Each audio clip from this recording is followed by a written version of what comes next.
Good evening. Welcome to another episode of Talk with Antonio. I am your host, Antonio.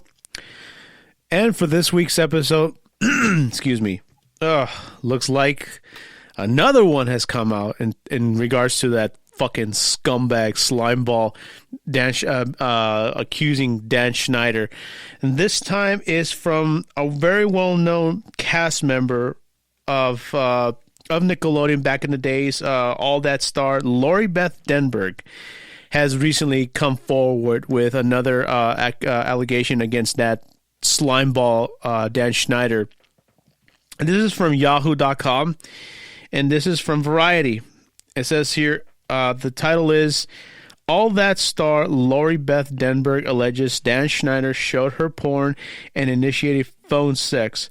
Schneider claims wildly exaggerated. Okay, this guy, of course he's going to say it's wildly exaggerated. Why? Because right now he's trying to cover his ass.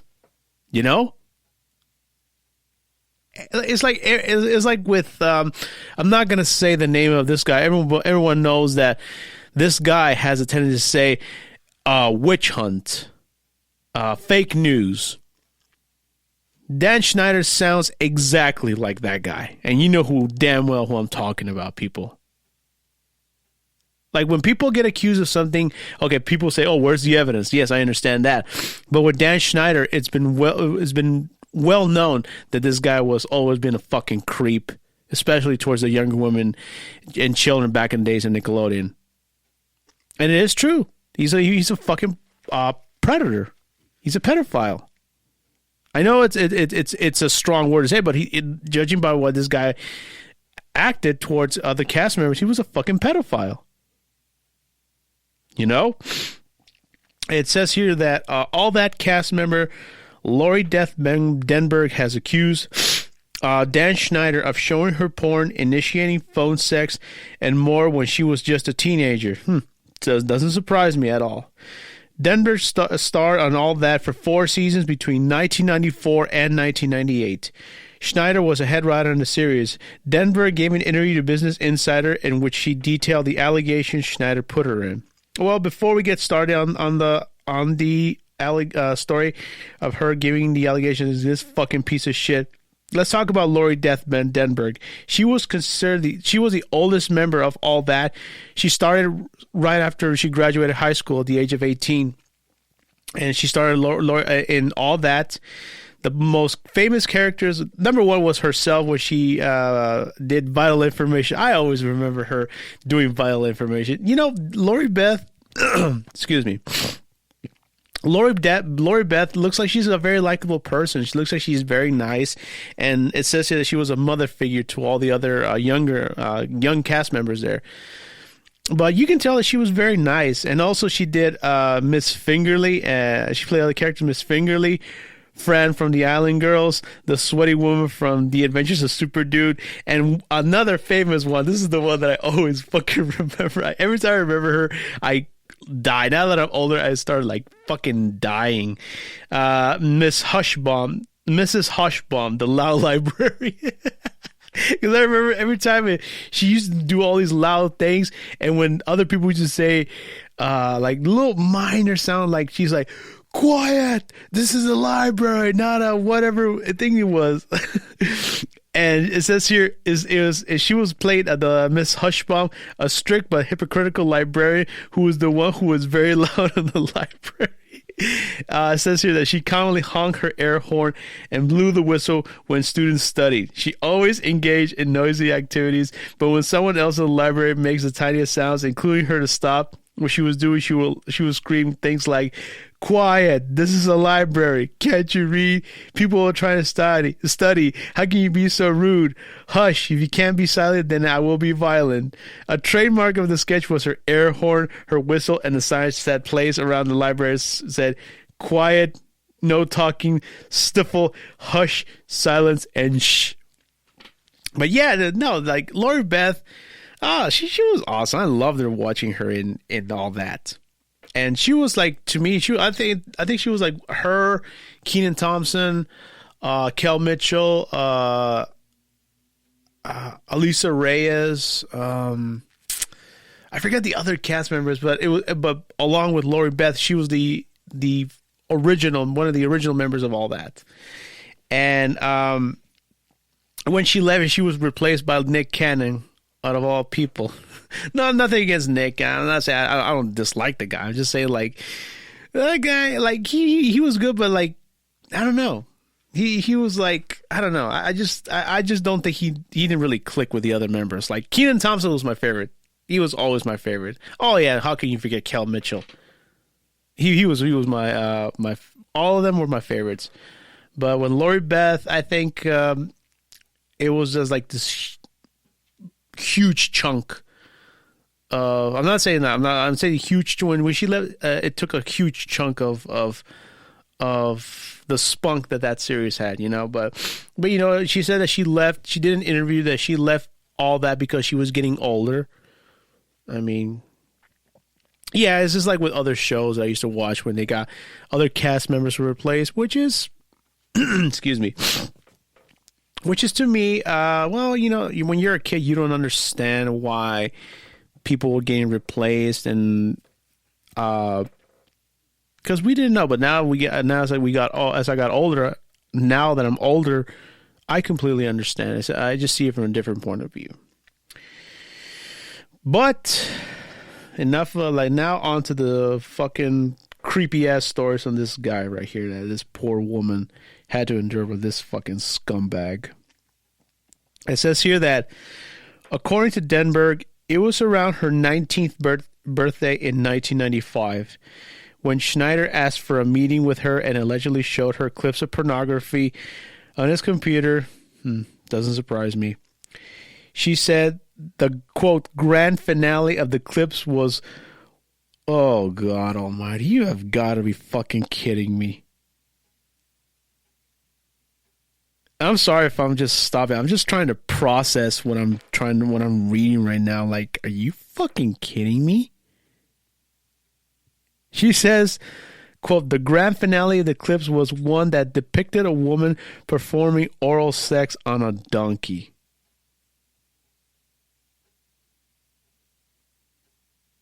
You've got to be fucking kidding me. This guy, like, oh, that dude's a fucking freak. I'm not saying freak. He's just, no. I take it back. He's not a freak. He's just a fucking weirdo pervert. What the hell? Why would you show that to people? Like, if this dude is into bestiality, okay, that's his show. Okay, look, okay. Before I get into that, if a person, doesn't matter, man or woman, is into pornography, that's their thing, you know? But this guy showing, I don't know. And she says that it also says here that this dude showed her porn when she was just a teenager, which honestly to me is just this creep behavior. But I don't know, like bestiality shit. Give me a fucking break, people. Honest. Oh my God, I'm sorry. I'm just trying to. What the hell?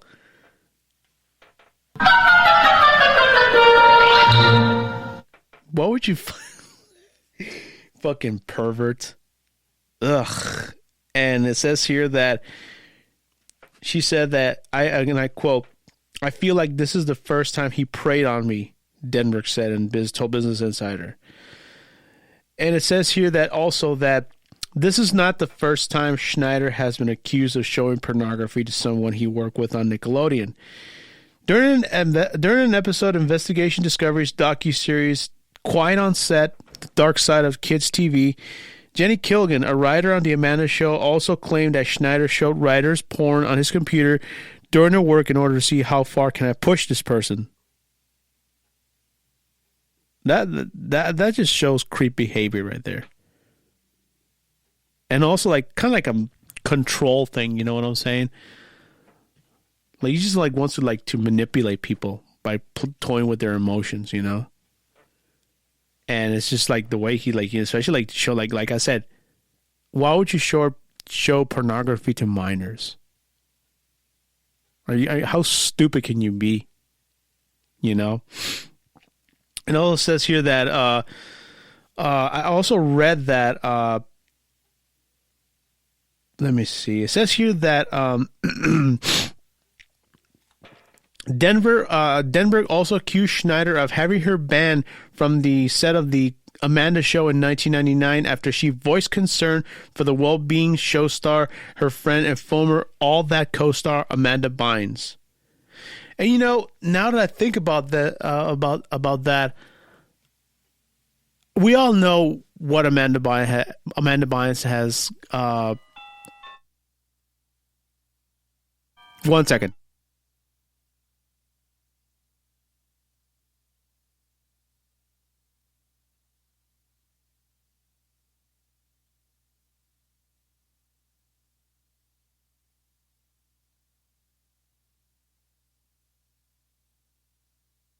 Sorry, every time I'm recording, this clock goes off. The one with music. I apologize, people.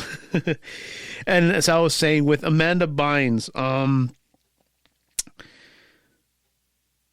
we all know how she went off the deep end.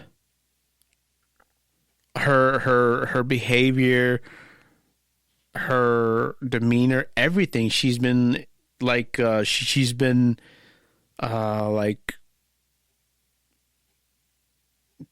thrown into the, like, I don't mean to, checked into a mental facility numerous times. Let me see. It says here that,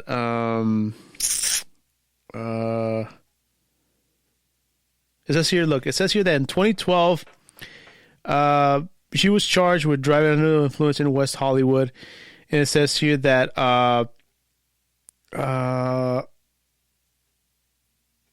in July 2013, Ventura County Sheriff's deputies had detained her after she allegedly started a small fire in the driveway of a stranger in Thousand Oaks. She was hospitalized under a 72-hour mental health evaluation hold. It says here that Bynes' parents filed her conservatorship of their daughter shortly after her hospitalization began. It says here that she accused her father of emotional and sexual abuse in a series of tweets after her parents protested and claimed innocence. Bynes tweeted that her father had never abused her, adding, quote, "The microchip in my brain made me say those things, but he's the one who ordered the microchip me." And also she says that she was soon diagnosed with bipolar disorder. It says here that her conservatorship, her parents filed for conservatorship in 2018 up until August of 2020. And, you know, it says here that she also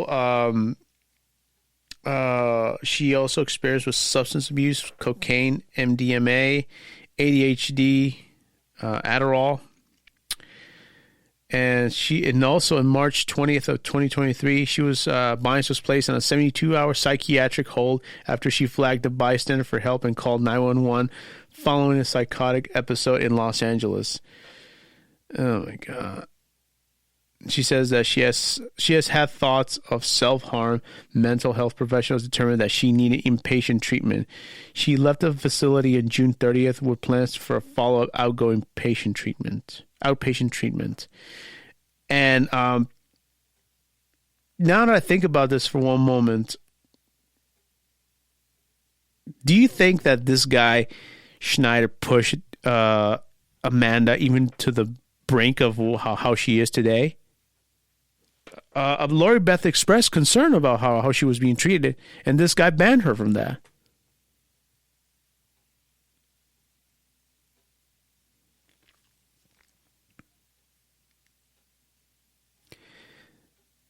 Everyone right now is taking massive, aggressive digs against this fucking asshole.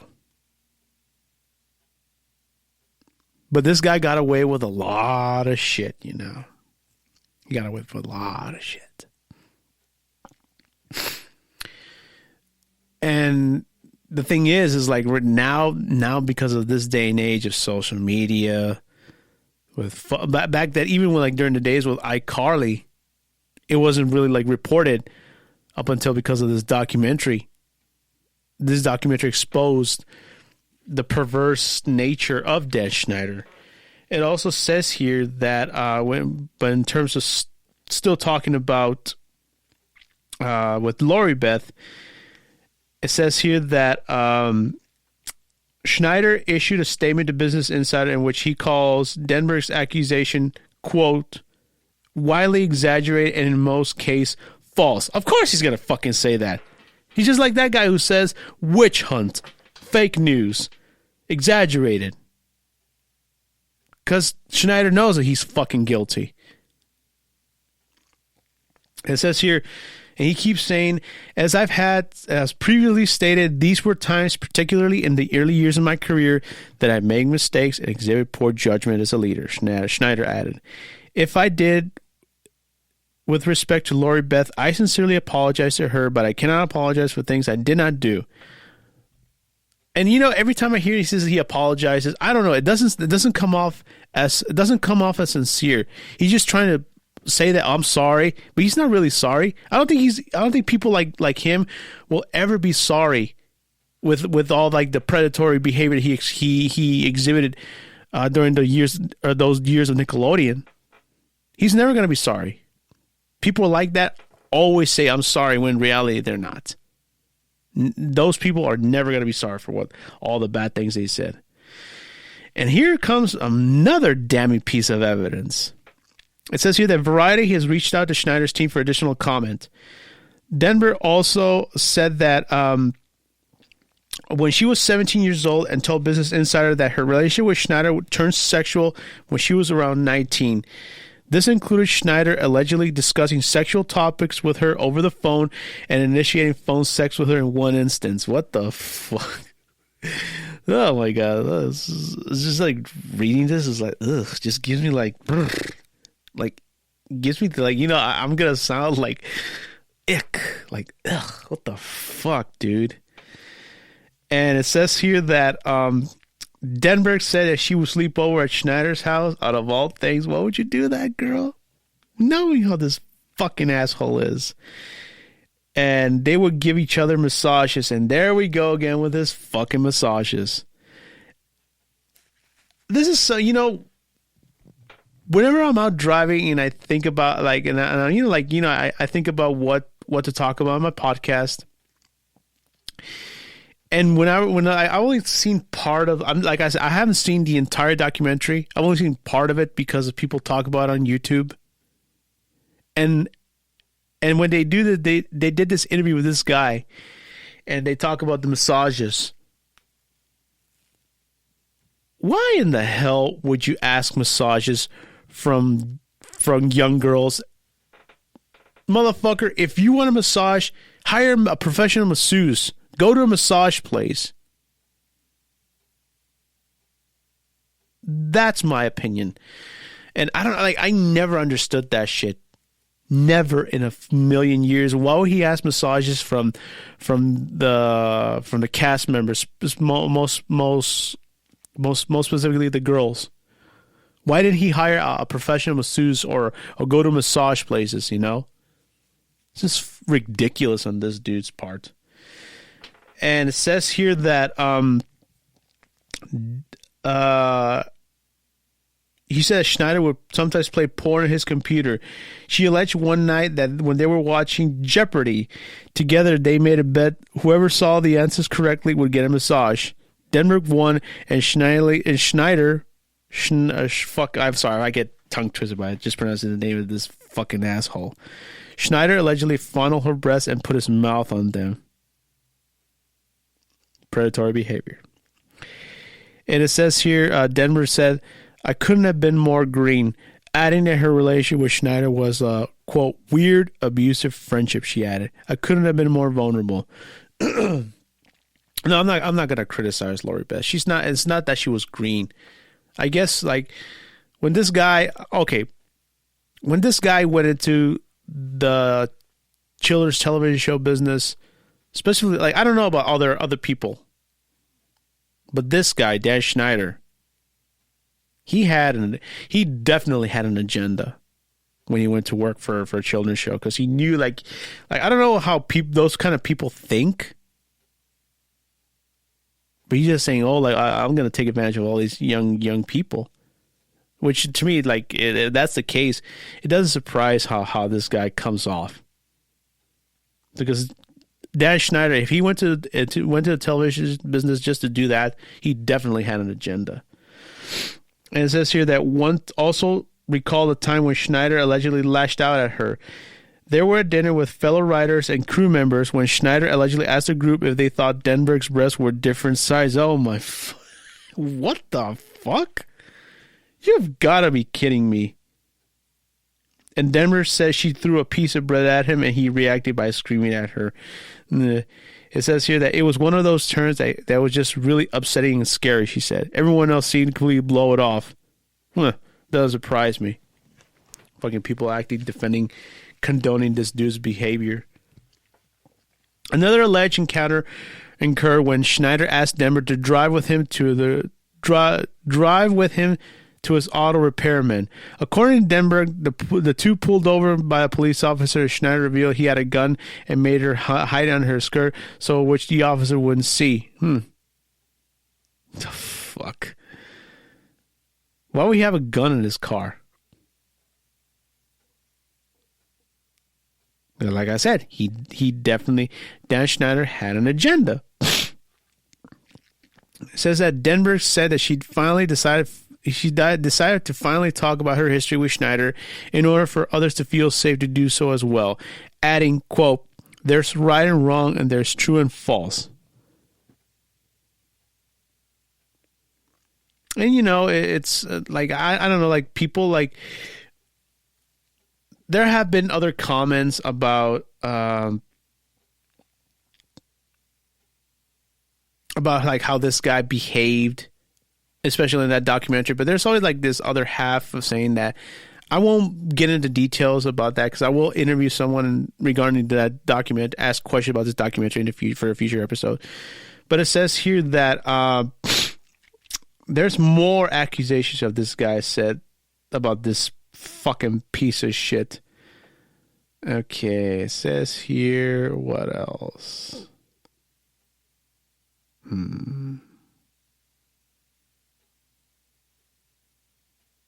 Give me 1 second.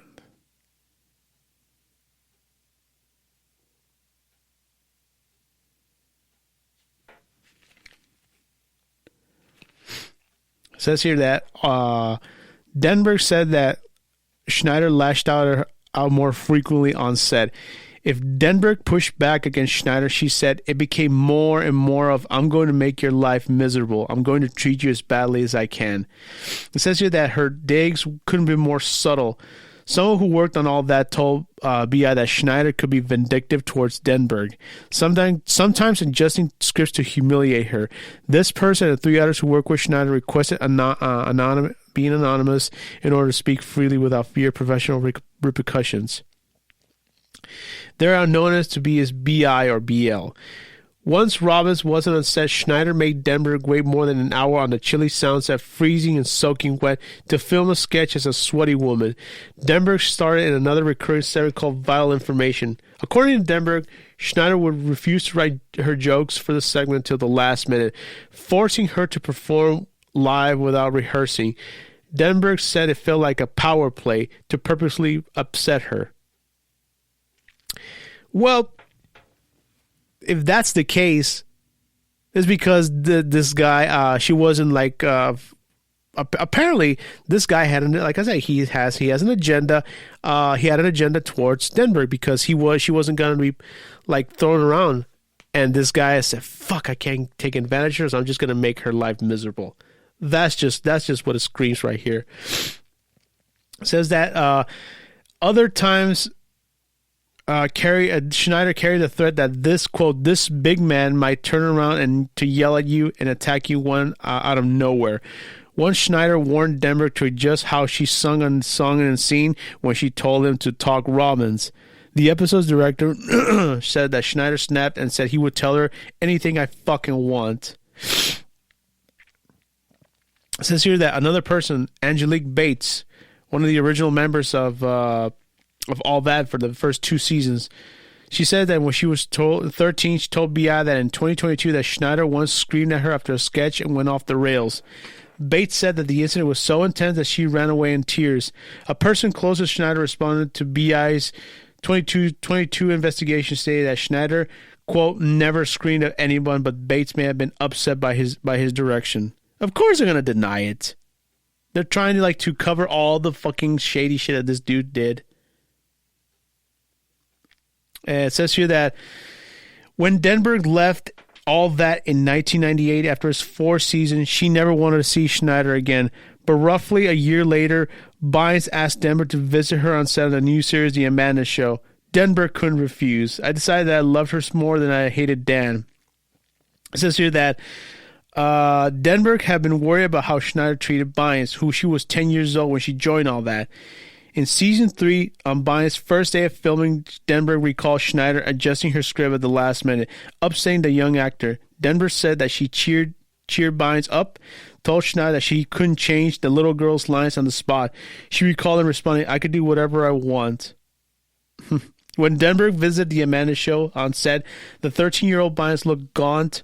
She said that while Denberg didn't interact with Schneider directly, she said that she overheard him say that the show had stopped filming recently because Bynes was tired.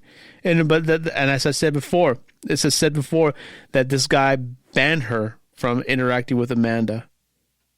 It says that she, given her own experiences with negative experience with Schneider, she decided to speak to Schneider's boss, Brian Robbins, the executive producer and co-creator of All That. Robbins' company, Tolan Robbins Productions, also produced The Amanda Show and serves as Bynes' talent manager. So she in the meeting that Denberg said that she told Robbins that she once thought Schneider could be a mentor to her.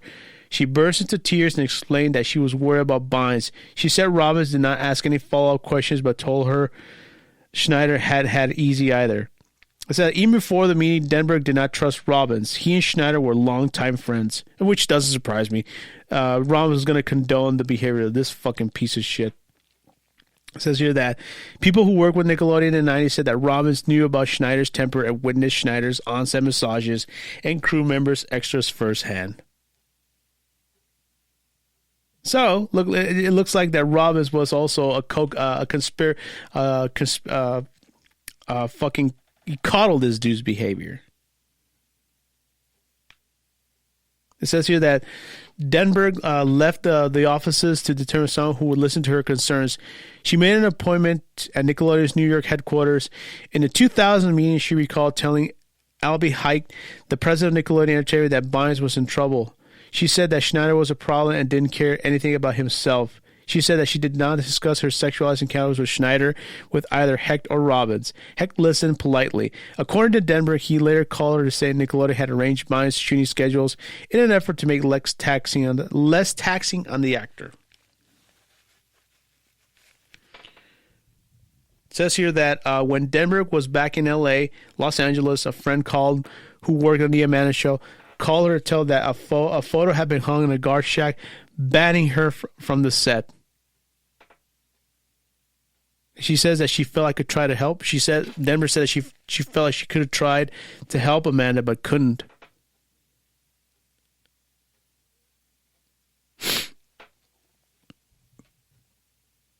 I guess Lori Beth knew how this fucking piece of shit was, you know? And you know, right now, all this shit that's happening right now, to me, this documentary opened up Pandora's box. If that's the case, people, looks like, what's his name? Dan Schneider has become the Nickelodeon's version of Harvey Weinstein. Look at how Harvey Weinstein, when he was accused, he was going to court walking all frail with a fucking walker, trying to be like the victim. And Schneider right now is trying to be acting like the victim, that it was not true. That, you know, like when he was producing the show, he was like, I'm not fat shaming because he deserves to get fat shamed, fucking piece of shit. He was like this giant like tub of lard that he was back then. And look at him now. When he left Nickelodeon, or when they fired his ass because they didn't want to renew his contract. And when they fired his ass, he lost over 200 pounds. And then when they did that interview, he looked all sick and everything. And who the fuck ever told Dan Schneider he looks good with a goatee and a long beard? Because he looks like a fucking bum, if you ask me. So all the shit that Dan Schneider is gonna get, he so richly deserves. All the shit that he did. There's an old saying, it's time to pay the piper, dude. And you're going to pay for it right now, because right now, all the shit that he did, he created all these great shows. Yes, I'll give him credit. Dan Schneider created the greatest shows in the history of Nickelodeon. He created all that. He created, I forget, Kenan and Kel. He created all these other shows, and also the most recent one, iCarly. But as I mentioned in my past episode of talking about Quiet on Set, they showed how in Twitter how Dan Schneider was trying to hug Miranda Cosgrove, and the other guy was trying the guy who played the older brother tried to protect her. So like right now with since now because of this documentary, Lori Beth has come forward and also says here that it infuriates Denberg that Schneider spent years thriving at Nickelodeon after she spoke to executives. Because you know what? It sucks, but nobody gave a shit. All corporations are like that. All corporations are like that because they don't fucking care. All they care about is if you're making money to them, nothing else matters. And if you don't make any money for them, you're just discarded like yesterday's trash. It says here that Bynes did not respond to a request for comment. The actor has publicly struggled with her mental health. Bynes was released from her conservatorship in 2022 and placed on psychiatric hold twice in 2023.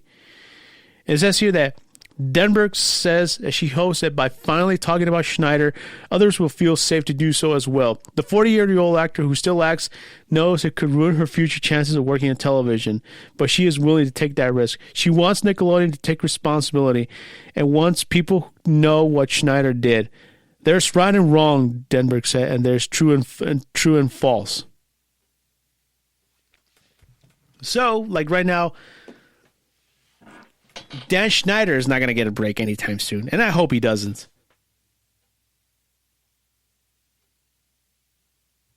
And right now, with Lori Beth, says she could risk getting future jobs in television, and she says she's willing to take the risk. Like right now, she's an ordained minister. I mean, ever since she left TV, she's been doing well, and also she had struggles, and which is something that she struggled with alcohol, and she's been sober, which is something that I greatly commend, because alcohol addiction is very, very serious, people, and I commend her for that. So, in conclusion is right now, all I can say is I applaud Lori Beth Denberg, because even back then she knew what this guy was capable of, and for this guy to ban her because he was scared that this person was going to expose his predatory and neurotic behavior, because I firmly believe that, as I said in the previous podcast, besides being a pedophile, Dan Schneider to me is a sociopath. Sociopaths lie. But, like I said, Pandora's box has been opened on this piece of shit. And let's see what else happens. And I just hope that people say, the people who are Dan Schneider defenders are going to say, they're going to tarnish his reputation. He doesn't deserve anything. He deserves to get all this fucking shit exposed. So in conclusion, what can if that's the case, I really hope that other people will come out and speak freely against this guy. Lori Beth Denberg did, and I applaud her for that. So let's see what happens down the road, and I just hope more people will come forward and speak out against this fucking piece of shit. So let's see what happens down the road. So that about wraps up for this week's podcast, people. And before I close for this week's episode, I just want to say to the people right now that do listen to it. Oh, and also, if you want to subscribe to my page, click on subscribe on my YouTube page, Talk with Antonio. You can find me there. Click the subscribe button. If you want to listen to more episodes, I'll keep you updated. You can look me up on Twitter, on Blue Sky, and Instagram. You'll find me there. But before I close this week's episode, I just want to say thank you to the people that do listen to it. And all honesty, and me personally, I just like to talk about like stuff like this, or like mainly other things. It's not just about wrestling. I just talk about other things, like what's going on with this. Other people talking about what happened with this documentary or other news and stuff. I do enjoy doing this. And look, like I said, I'm not the best. I don't consider myself good at all. I just like to say what I feel or say my opinion on other things. If people are going to be like supportive, I want to say thank you. Thank you all. And if people who don't like it say that it's my podcast not as good, okay. I just want to say thank you. If you don't like it, if you listen to it, don't listen to it. If you do listen to it, if you don't like it, hey man, thank you. More power to you. You know. I'm just trying to say I want to say thank you all for listening, and I mean it from the bottom of my heart. That, like I said, I'm not trying to be the best. I'm just trying to say what I feel, and I like to talk to other people, and people who listen to it, thank you so much. So I will see you all next week, and thank you all for listening. Have a great night.